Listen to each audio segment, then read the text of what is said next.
Hello and welcome to Fast and Factual on Firstpost, where we get you the top 50 stories from around the world. I'm Alison Lagrange, coming to you live from Durban, South Africa. Let's begin.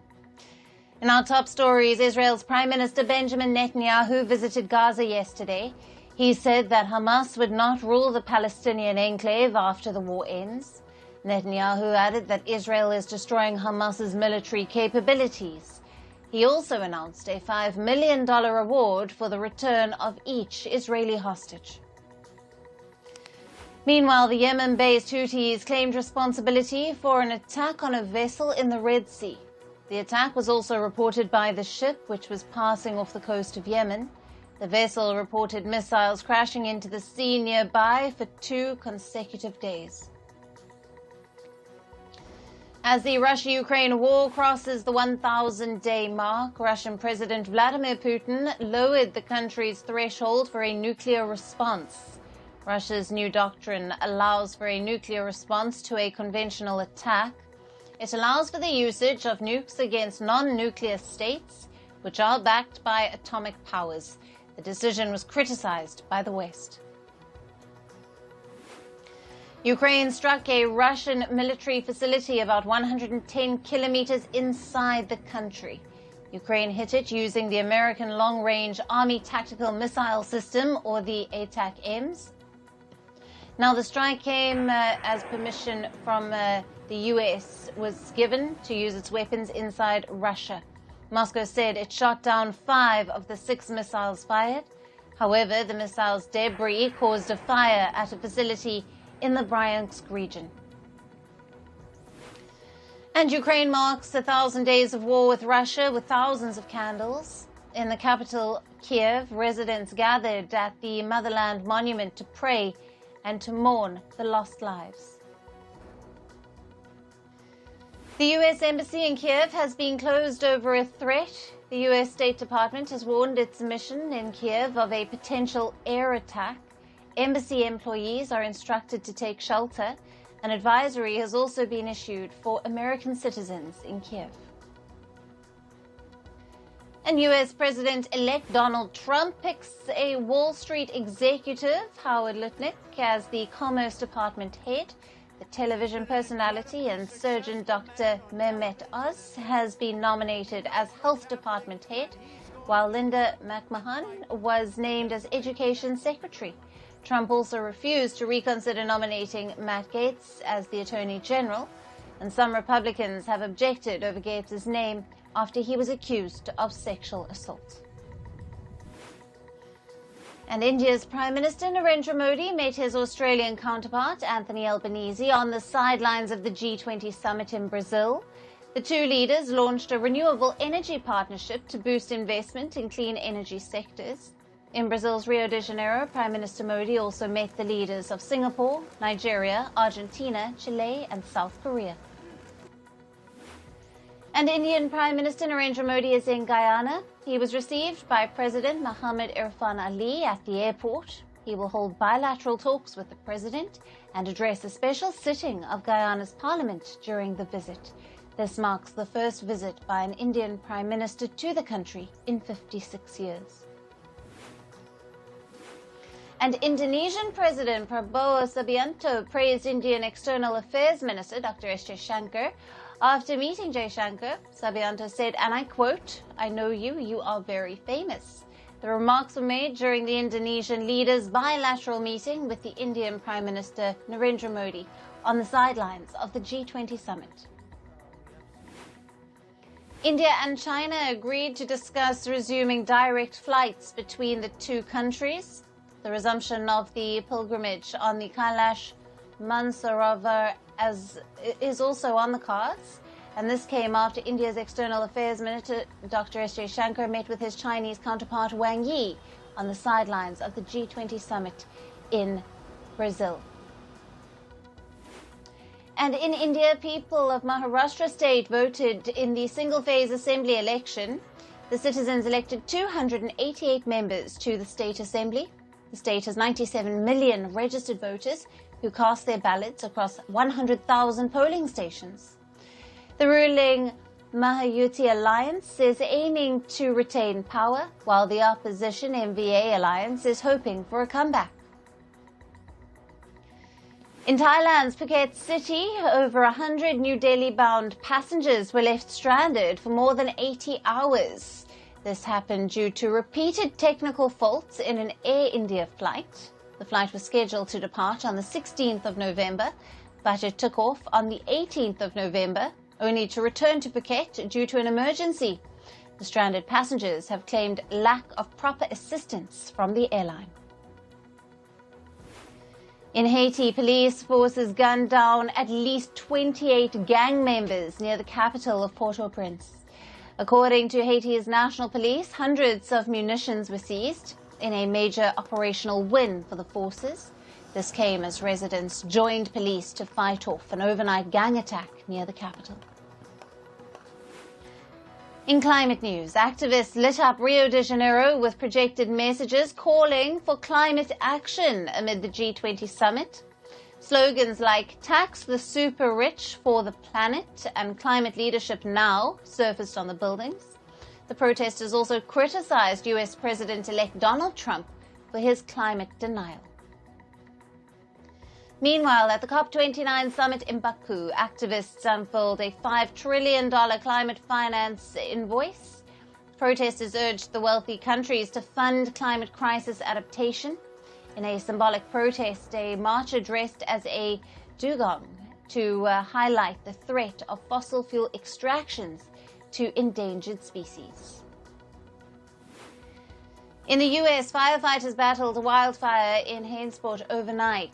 The blaze threatened around 20 structures. The New Jersey Forest Fire Services estimated the blaze would be limited to nearly 20 hectares of land.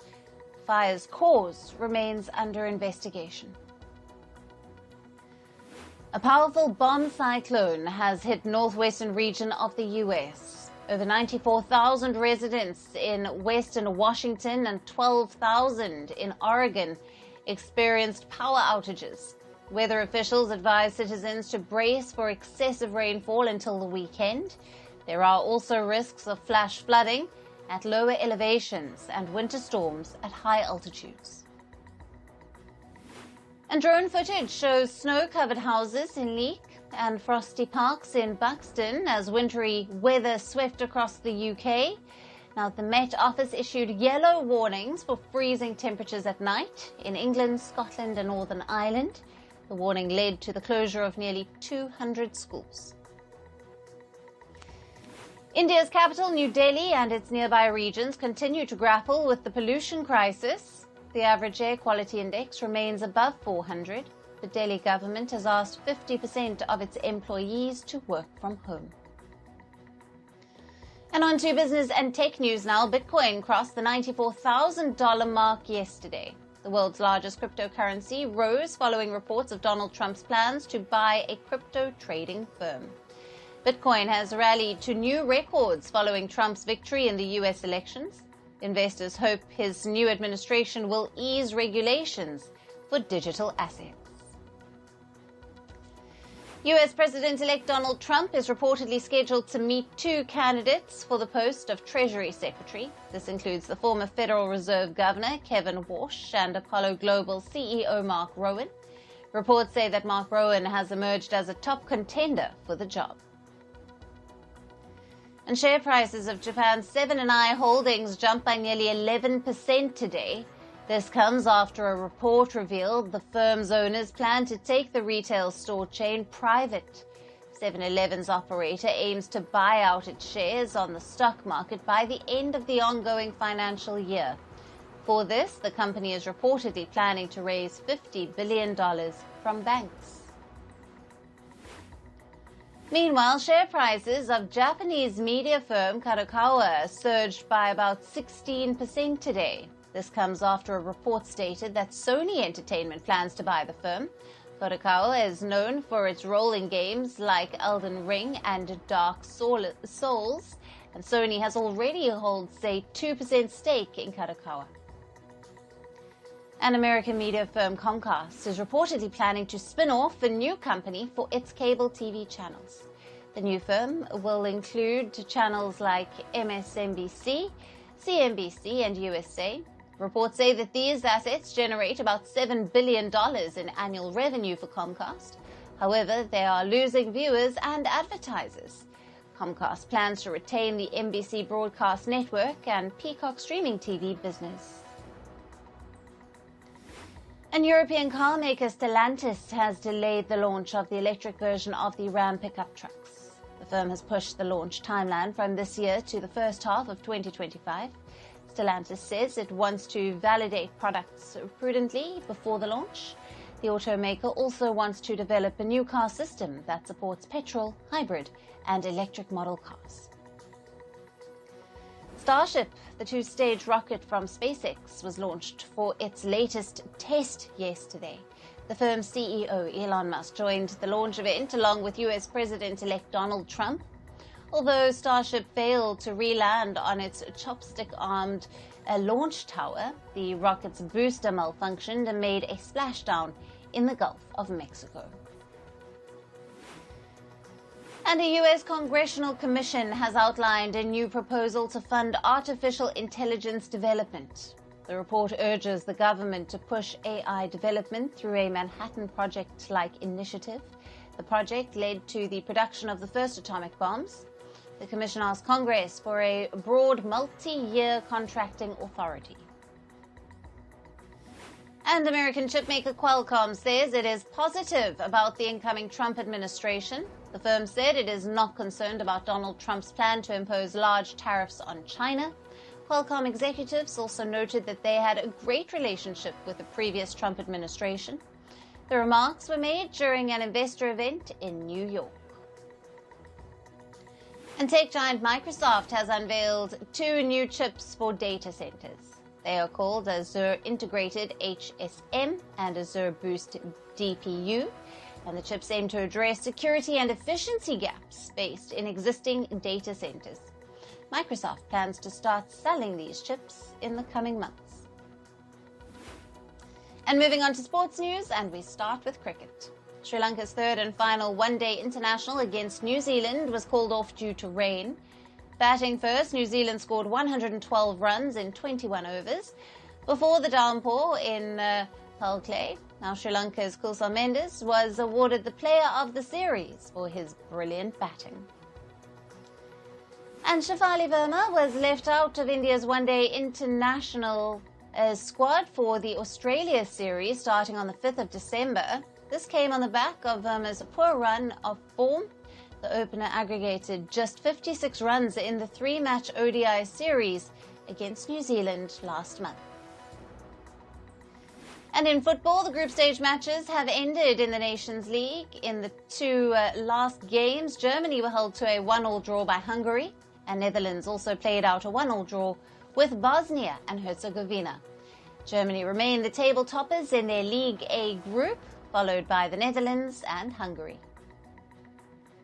Meanwhile, Argentina beat Peru 1-0 in the World Cup qualifiers. Argentina's Lautaro Martinez scored the lone goal of the game in the 55th minute. The match-winning goal was powered by an outrageous assist from Lionel Messi. With this win, Argentina have qualified for FIFA World Cup 2026. And Manchester City manager Pep Guardiola has reportedly agreed to a one-year contract extension. The 53-year-old Spaniard joined Manchester City in 2016. Since then, Guardiola has helped City win 18 trophies, including 6 Premier League titles. His contract was due to expire at the end of the current season. And in tennis, it's the end of an era. Rafael Nadal played his last professional game of his illustrious career yesterday. Nadal lost 4-6, 4-6 to a Dutch player in the Davis Cup quarterfinal in Spain's Carpena Arena. After the match, Nadal said, and I quote, "I would like to be remembered as a good person from a small village and a kid who followed their dreams." After the match, Rafael Nadal broke down in tears as a video montage of his iconic career was played. The montage included tributes from the tennis stars, including Roger Federer, Serena Williams, Andy Murray, and Novak Djokovic. Meanwhile, Nadal's silhouette was projected near the Eiffel Tower in Paris to commemorate his career. And in badminton, India's Anupama Upadhyay pulled off a stunning upset in the first round of the China Masters. World number 50 Upadhyay beat world number 15 Benvenjang of the United States. The 19-year-old Indian beat the US shuttler 21-17, 8-21, 22-20, and the match lasted 48 minutes. In hockey, India advanced to the final of the Women's Asian Champions Trophy. This came as the hosts beat Japan 2-0 in the semi-final yesterday. Navneet Kaur translated a penalty stroke into a goal in the 48th minute. Lalrim Sayami added her name to the score sheet shortly after. And India will face China in the tournament's final later today. In Formula One, the F1 Academy unveiled its 2025 schedule. The 7-round schedule will feature races in China, Canada, Saudi Arabia, the United States, Netherlands, and Singapore. The 2025 F1 season is scheduled to open in March in China's Shanghai, and the season will end in Las Vegas in November of 2025. And in entertainment news, Oscar-winning Indian musician A.R. Rahman has announced separation from his wife Sayura Banu. Now, the pair were married for 29 years. In an emotional message on social media, Rahman wrote that he hoped of completing 30 years with his wife. The Grammy Award winner called this phase a fragile chapter of his life. And Beyoncé's mother has responded to claims of the singer being paid nearly $10 million for appearing in Kamala Harris's rally. Tina Knowles set the record straight, saying the rumors are not true. Celebrities like Oprah Winfrey, Megan Thee Stallion, and Cardi B have also faced similar accusations. And South Korean singer Lisa has announced her debut solo album. Titled Alter Ego, the album will be released on the 28th of February. She took to social media to share the project's cover art, which features the singer with spiky black nails. And singer Charli XCX surprised her fans by performing at a pop-up show. She was spotted at New York City's iconic Times Square. The singer performed songs from her Brat album. She closed her set with the remix tracks from her album 365 and Guess. And Netflix's thriller drama series Zero Day has set its premiere date. The Robert De Niro starrer series will debut on the platform on the 20th of February. The 6-episode series also stars actors like Angela Bassett, Joan Allen, and Bill Camp. And one of the most anticipated series of the year, Suits LA, has gotten its premiere date. The series will start streaming from the 23rd of February next year. Suits LA is a spin-off of the hit American legal drama series Suits. And Batman Unburied: Fallen City has set its premiere date on Spotify. It will premiere on the 26th of November. Voiced by actor Coleman Domingo, the audio series explores Batman's character as a black man. All the 8 episodes will be released at once. And makers of the upcoming live-action film How to Train Your Dragon released its teaser. The video shows the adorable friendship between the characters of Hiccup and Toothless. The movie will be released in theaters on the 13th of June next year. And American actor Genesis Rodriguez is in talks to join the season 3 of The Night Agent. According to reports, the actor is currently negotiating a deal with the makers. The details of her role are under wraps. Actor Jonathan Majors is now engaged to actor Megan Good. They announced this at the beginning of their new journey at the Ebony Power 100 Gala event in Los Angeles. The 43-year-old Good and 35-year-old Majors began dating in May of 2023. And with that, it's a wrap on this edition of Fast and Factual. Thank you for watching. Stay tuned to Firstpost.